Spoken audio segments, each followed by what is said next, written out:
On va pas se mentir, le personnage dont nous allons parler aujourd'hui n'est pas le plus emblématique. Tout comme Ant-Man, l'annonce d'un film faisant partie du MCU n'a pas déchaîné les passions. Enfin, chez moi, non.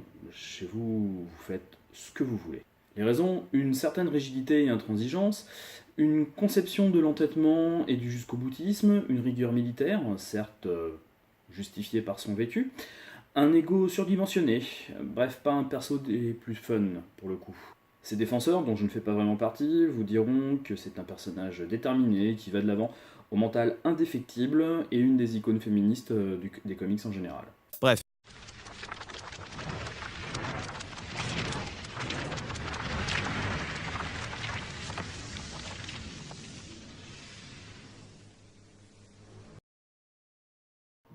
Les personnages éditeurs tels Marvel ou DC Comics n'appartiennent pas à un auteur, mais à leur maison d'édition, et passent dans les mains d'auteurs successifs qui ont chacun leur vision, leurs envies et leur cahier des charges. Les personnages de ces maisons ont leurs origines, psychologie, motivations revues et revisitées avec plus ou moins de talent et de contradictions, que ce soit pour les moderniser, les rajeunir, pour ajouter un peu de contenu et peupler ainsi leur passé de nouveaux personnages, créer du lien, voire créer des twists scénaristiques what the fuckesques. En voyant la scène de fin de crédit de Avengers Infinity War, vous vous êtes peut-être demandé comment, alors que Thanos venait d'en coller une sévère à une coalition de super-héros, Nick Fury comptait sur sa petite nouvelle dans le MCU pour sauver l'univers. Peut-être vous êtes-vous déjà renseigné et vous avez lu qu'il s'agissait de Captain Marvel et qu'elle était considérée comme un des personnages les plus puissants du roster de l'éditeur. Dites-vous bien que ce n'était pas trop exagéré.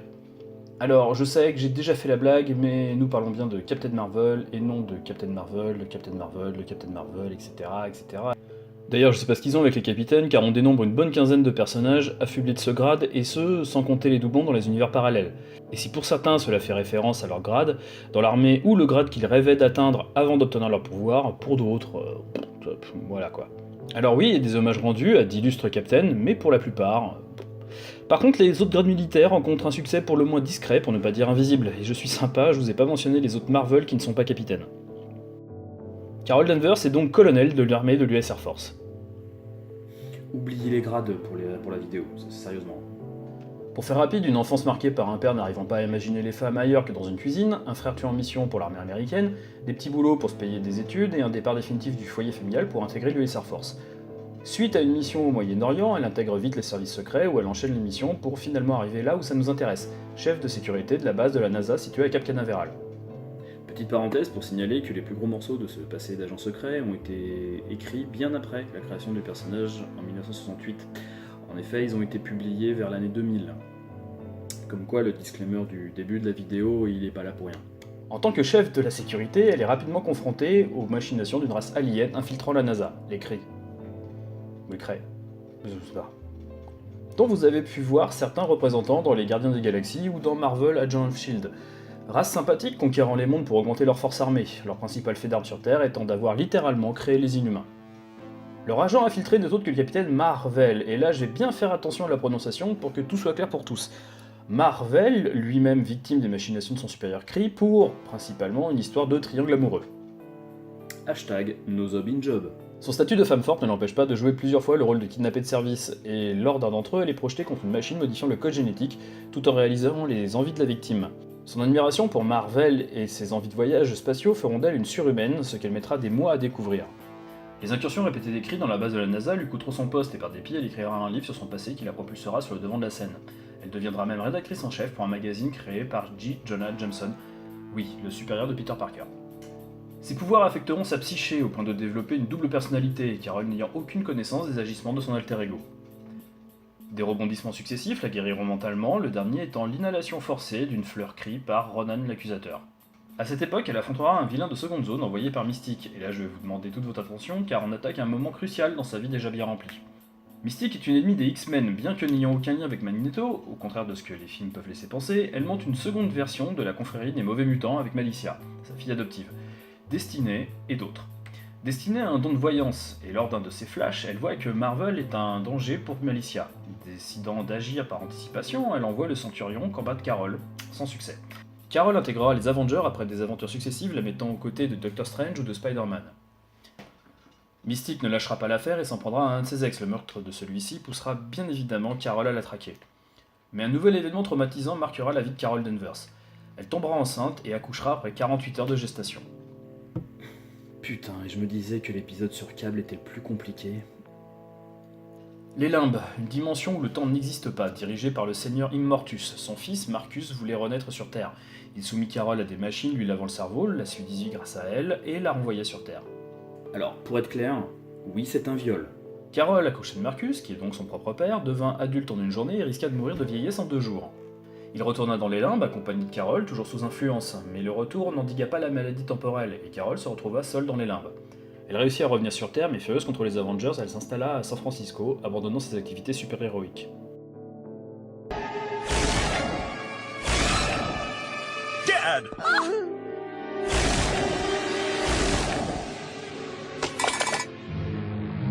It's Mystique! Celle-ci ne lâche pas l'affaire et sera même aidée par Malicia. Malicia est jeune et Malicia n'a qu'un seul pouvoir, absorber momentanément la psyché et les pouvoirs, s'ils en ont, de ses victimes. Lors du combat qui les opposera sur le Golden Gate Bridge, Malicia absorbera ceux de Carol, mais de manière définitive. C'est pour cela que Malicia s'est volée et dispose d'une super force et d'une quasi-invulnérabilité. De son côté, Carol n'est plus qu'une page blanche, à la mentalité d'un enfant de 6 ans. Elle sera identifiée et amenée chez Xavier pour retrouver une partie de ses souvenirs et de sa personnalité. Durant sa période de convalescence chez les X-Men, elle aidera ces derniers à infiltrer le Pentagone pour effacer les données de l'armée américaine sur l'équipe de mutants. Ils y affronteront Mystique et Malicia. Les X-Men ont une histoire extraterrestre importante, Xavier épousant même l'impératrice des Shi'ar. Invités par ceux-ci, ils seront capturés par une race ennemie, les Brood, qui, intrigués par le schéma génétique de Carol, lui feront subir des expériences dont le protocole tiendra plus de la naïveté d'un enfant de 7 ans que de la démarche scientifique rigoriste. Résultat, Carol deviendra binaire, disposant de la faculté de contrôler des énergies de niveau de puissance de ceux d'une étoile. Carol apprendra le décès de Marvel d'un cancer, retrouvera brièvement ses parents et retournera chez les X-Men pour constater l'accueil en leur sein de Malicia. Car oui, absorber la psyché de Carol aura une forte incidence sur Malicia. Problème de personnalité, lui faisant adopter le code moral de l'héroïne. Du coup, Mystique décidera que le mieux pour sa fille est de l'envoyer chez Xavier. Nouvelle parenthèse, de manière plus ou moins explicite, on voit que durant toute la vie de ce personnage, la thématique de l'égalité homme-femme ressort ponctuellement. Un truc qui m'a toujours étonné en fait dans les comics et chez Marvel en particulier, c'est cette capacité à transformer physiquement les personnages, surtout féminins, suivant du côté de la barrière où ils se situent. Par exemple, Malicia avant, Malicia après. Bon, maintenant c'est plus vraiment le cas. En fait, les personnages féminins sont hyper sexualisés, quel que soit leur alignement. Comme ça, il n'y a plus de problème. Se sentant trahie, elle rejoindra les Starjammers, des pirates de l'espace dirigés par le père de Cyclope. Et non, je ne referai pas d'arbre généalogique, ça suffit maintenant les Summers. Trouvez-vous une vie, bordel! En tant que binaire, elle parcourra l'univers jusqu'au moment où elle devra sacrifier ses pouvoirs pour sauver notre soleil d'un complot, à nouveau alien. Ses pouvoirs ne se régénéreront jamais complètement, elle endossera le nom de Warbird. Carol sombrera peu à peu, la perte certes partielle mais importante de ses pouvoirs, de mauvaises décisions lors des aventures des Avengers, et puis l'alcool. Elle remontera la pente, changeant d'identité pour Miss Marvel. Non, pas celle-là, mais bien celle-ci. Durant Civil War, elle fut du côté d'Iron Man, mais fit preuve d'une certaine clémence à l'égard des héros, luttant contre l'enregistrement des surhumains. Lorsque Osborn prit le contrôle des Avengers, elle décida de tomber dans la clandestinité, et lors d'un ultime combat contre des hommes surgis de son passé, elle l'explosa. Enfin, littéralement. Les Avengers aideront à sa reconstitution. Elle intervint ensuite dans le siège d'Asgard, et de manière générale, Captain Marvel est un personnage récurrent dans tous les grands crossovers Marvel. Surtout s'ils mettent en jeu des races aliens. Elle sera alliée aux Gardiens des Galaxies version Star-Lord et Groot. Lors de Civil War 2, les héros seront confrontés à un inhumain, capable de voir le futur. Elle décidera que ses pouvoirs doivent être utilisés pour empêcher les crimes et arrêter ceux qui auraient dû les commettre. Vous avez des Minority Report ? Elle luttera contre Tony Stark, cette fois-ci opposée à de telles mesures, et elle fera preuve d'une intransigeance, pour ne pas dire d'un autoritarisme des plus violents. Je ne sais pas ce que donnera le film Captain Marvel, mais on peut déjà voir des références aux cris dans certains costumes. Les cris ayant été introduits et développés dans Marvel Agents of S.H.I.E.L.D., il serait bon de réviser ou de prendre la série en cours de route. Et pour rappel, le film se déroulera dans les années 90, ce qui signifie que lors du prochain Avengers, Carol approchera des 50 printemps. Et à moins que les énergies qu'elle contrôle l'empêchent de vieillir ou qu'on nous refasse le coup de la cryogénisation... Quoi qu'il en soit, ils ne doivent pas se rater avec le personnage, car l'annoncer en post-crédit de Infinity War lui met une certaine pression. Ceci dit, bien que le film et cette vidéo parlent de Captain Marvel, Carol Danvers, on va essayer de prononcer une fois au moins correctement son nom de famille, a principalement porté le nom de code de Miss Marvel. n'endossant le grade de capitaine que très récemment. Attaquons maintenant le moment chiant de la vidéo. Pour faire court, je ne suis pas youtubeur professionnel, a priori je ne le deviendrai jamais.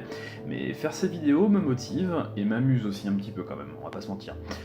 Mais n'ayant pas suffisamment d'abonnés, YouTube débloque en fait certaines fonctionnalités à partir d'un seuil atteint, et en l'occurrence, je crois que c'est le seuil de 1000. Et du coup, ce seuil n'étant pas atteint, et vu qu'on est loin quand même du compte, je peux pas communiquer vraiment avec vous. Je peux répondre à vos commentaires, qui sont pour l'instant relativement bienveillants, et je vous en remercie. Mais si moi je veux vous annoncer quelque chose, si je veux vous poser une question, enfin ce genre de choses, comme vous demandez par exemple quel genre de contenu vous aimeriez voir, ou quel personnage vous aimeriez voir traiter, je peux pas. Voilà. Du coup, je vous invite à me rejoindre sur les réseaux sociaux. Alors j'ai aussi un Facebook et un blog qui traînent, mais bon, le mieux ça reste encore Twitter, on va pas se mentir. En plus, ça vous permettra de voir ce que je peux faire par ailleurs, puisque j'ai aussi des activités, des projets qui tournent certes autour des comics, de manière générale, mais aussi du jeu vidéo, puisque je suis rédacteur au sein d'une rédaction jeux vidéo. Voilà, pour faire simple. Je partage un petit secret de fabrication avec vous là vite fait. Je tente de mettre des extraits de comics en français. Et quand c'est le cas, c'est que le comic sort directement à la bibliothèque. Le cas échéant, parce que je possède pas tous les comics de la Terre malheureusement, je suis obligé pour illustrer d'aller faire de la recherche d'images, et donc là aussi ça va être 99% du temps de la VO pour le coup. Je préfère ce système plutôt que de faire du remplissage avec des extraits de films qui n'auraient pas de rapport direct en fait avec ce que je suis en train de raconter, ou des extraits encore pire tirés de jeux vidéo. Je m'attache en fait à vous montrer par la preuve que ce que je raconte ça sort pas de ma tête, hein, ou d'une mauvaise interprétation, mais qu'il y a bien qu'il y a bien quelque chose derrière quoi. En sortant directement, en sourçant, voilà, tout simplement en fait. Donc j'espère en fait que ce switch de l'anglais vers le français, suivant les comics, vous dérange pas trop. Pour le coup, j'espère aussi que vous lisez du coup les extraits de comics que je vous colle, hein, de tant qu'à faire, et que je suis pas juste un podcast audio, parce que putain, il y a de la recherche quand même les gars quoi. En tout cas, merci d'avoir regardé, merci encore une fois pour vos commentaires positifs et vos petits pouces en l'air, et puis à bientôt du coup.